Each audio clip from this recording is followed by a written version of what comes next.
qatorida Navoiy davrigacha avom tili hisoblangan. Asosiy yozishmalar, asosiy she'riyat va ilmiy asarlar arab va fors tillarida yozilgan.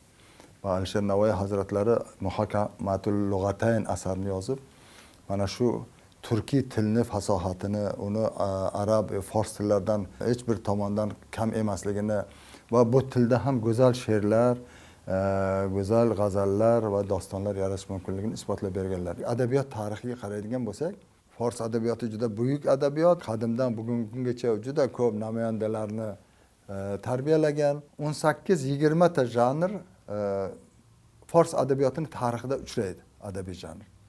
Qaysi bir davrlarda bu janrlar kamayib ketgan, qaysi bir davrlarda ko'payib ketgan. Lekin Alisher Navoiy hazratlari mana shu o'z davrida nafaqat fors, tojik poeziyasidagi 18 ta janrda, balki ularni yana turkiy janrlarni qo'shib, o'zbek tilida, ya'ni turkiy tilda barcha janrlarda birdek go'zal, birdek yuksak saviyadagi asarlar yaratib berdi. Jahon adabiyoti tarixida hech bir shoir yo'qki, o'zi mansub bo'lgan poeziyani barcha janrlarda juda ko'p asar yaratgan bo'lsa. Bunga faqat Navoiy erishgan. Jahon adabiyotida 100 ming misradan ortiq bo'lgan she'riy merosga ega bo'lgan shoirning o'zi kam. Bu kishining mana Xamsa dostonlari, hali u Qazoinul Maoni, hali bu boshqa dostonlar haqida gapirib ham o'tirmayman. Biz u kishining asarlarini agar o'qisak, qaysi sohaga taalluqli bo'lmasin, qaysi mavzuga taalluqli bo'lmasin, Alisher Navoiy hazratlarining asarlarida asosiy urg'u inson kamolotiga bag'ishlangan. Turli xil yondashuvlarni orqali, lekin mahraj inson kamolati. Inson kamolati va bu albatta birinchi navbatda yangi jamiyat va yoshlar tarbiyasiga bevosita borib taqaladigan mavzu. Alisher Navoiy Sulton Husayn Boyqaro davrida shunday bir jamiyatni, ya'ni o'sha o'zi mansub bo'lgan ko'p asrlardan beri ikkinchi darajali deb chetga surilgan yo bir kamsitib qaralgan turkiy xalqlar, xususan shu o'zbek xalqining mavqeini ko'tarish uchun birinchi navbatda uni xalqni, yoshlarni madaniyatli, yoshlarni zukko, yoshlarni o'zini qadriyatlarini yaxshi biluvchi hamda o'sha ma'naviyati yuksak bo'lishini xohlagan. Hamma asarlarda Navoiy asarlarini 2-3 xil talqin qilsa bo'ladi. Bittasi diniy talqin qilsa bo'ladi, bittasi dunyoviy talqin qilsa bo'ladi. Uchinchi talqin uni ichidagi tarbiyaviy ahamiyatiga qarasa, u umuman faqat yoshlarni shu tafakkurini tozalash, uni bir tarbiyali qilish va bu bilan inson bilan jamiyatni yaxlit ko'radi Navoiy. Mana Mahbubul Qulub asari bor. Mahbubul Qulub asarini agar shunchaki o'qisangiz agar, bir jamiyat haqidagi fikrlari, masalan, yaxshi qozi bor, yomon qozi bor. Yaxshi sulton bor, yomon sulton bor. O'qib ketaverasiz. Bitta bobi, keyingi bobi masalan fazilatlarni ta'riflagan.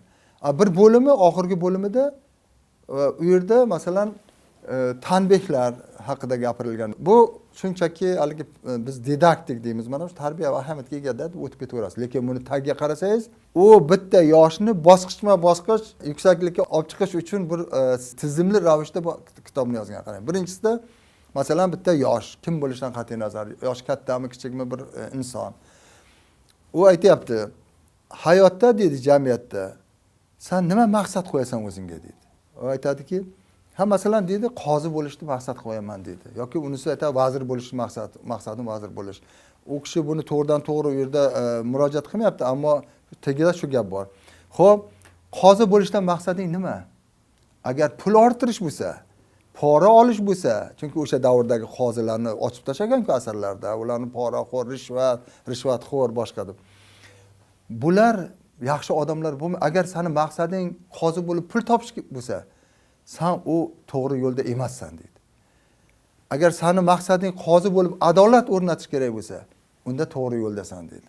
Shuning uchun 2 xil qozi bo'ladi deydi. Mana shunday qilib har bitta jamiyatdagi mansabdor shaxslarni tasvirlab beradi-da, uni xayolga ketadimi bu haligi odam? Ikkinchi qismida aytadi.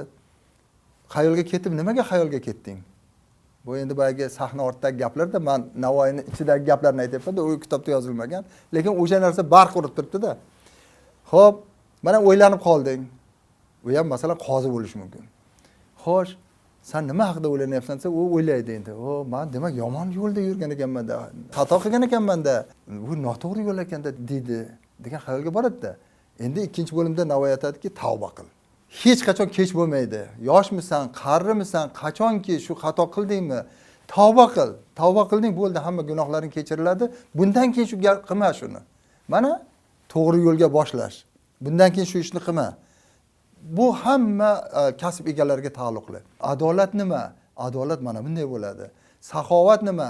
Saxovat mana bunday bo'ladi. Bir narsani bir kishiga berib minnat qilma. Yaxshilik qilsang shunday yaxshilik qil. Xullas, mana bitta shu kitobning o'zida bitta jamiyatni, bitta shaxsini shunday tarbiyalab qo'yadi. Agarki uni to'g'ri o'qisa va uqsa. Alisher Navoiyning qabrini ziyorat qilish har bir Navoiyshunosning orzusi. Davlatimiz rahbarini shaxsan o'zlarini bir tashabbuslari bilan Hirotga borish muyassar bo'ldi. Bosh vazirimiz Abdulla Ne'matovich Oripovni juda jiddiy xayrixohligi va barcha sharoitlarni yaratib berishlari natijasida men va bir necha me'mor, Madaniyat vazirligidan ajratilgan mutaxassislar, Vazirlar Mahkamasi o'zlariga departament, shuningdek Tashqi ishlar vazirligining ko'magida biz o'sha Hirotga borish sharafiga muyassar bo'ldik. Safardan maqsad avvalo davlatimiz rahbari topshiriqlarini bajarish.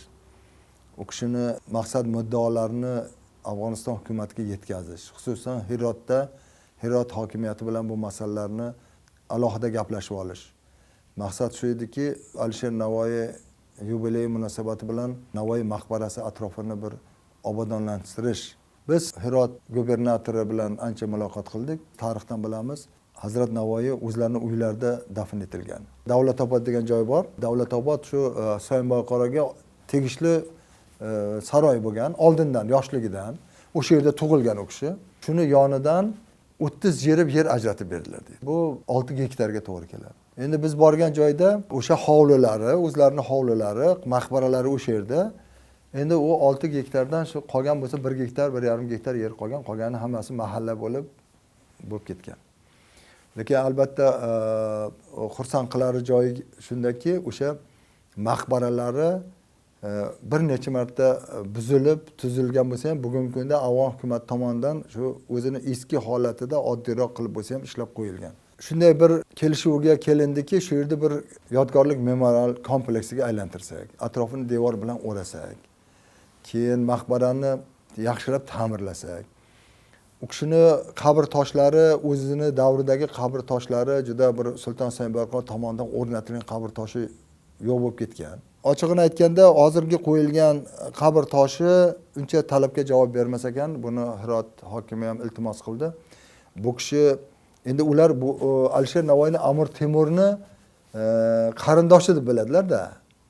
Sultonzoda deb biladilar. Shunda aytdiki, bu kishi Amir Temuriy zoda bo'lsa, Amir Temurni qabr toshidek Qur'oniy oyatlar o'yib yozilgan qimmatbaho bir tosh bo'lsa dedilar. Biz aytdik, biz bu taklifimizni yetkazamiz hukumatimizga. Shu bilan atrofdagi devor qilib o'rab 1,5 gektarni iloji boricha shu endi bizning qo'limizda manbalardan ma'lum qayerda madrasasi bo'lgan, u kishi qurdirgan masjid, u kishi qurdirgan madrasa, u kishi qurdirgan shifoxona, u kishi qurdirgan hammom, u kishi qurdirgan ikkita katta gumbaz. Buni bilan Qur'on o'qilgan, tilovat qilingan, Qur'on hofizlari tayyorlangan madrasaning bir tomonda. Bir tomonda katta dosh qozon qo'yilib, butun xalqqa u yoqda ham osh berilgan. Bular hammasi yo'q bo'lib ketgan endi. Endi shularni lekin nimasi poydevori saqlangan bo'lish kerak. Shu taklif bo'lyapti hozir, endi shu UNESCO bilan gaplashilib, shu poydevorlarni ochish, joyini ko'rsatib qo'yib, ularni nima qilish. Ustini oynavand qilib yopib qo'yish. Ko'tarmasak ham joyi ma'lum bo'lib turadi. Keyin o'sha yerda bir kichkina bir kutubxona qilsak. U kutubxonada har yili bir kichkina konferensiyalar o'tkazish mumkin bo'lsin. Alisher Navoiy haqidagi dunyodagi bor kitoblar yig'ilsin, ma'rifiy maskan barpo etilsin degan bir shunday bir taklif ham bo'ldi.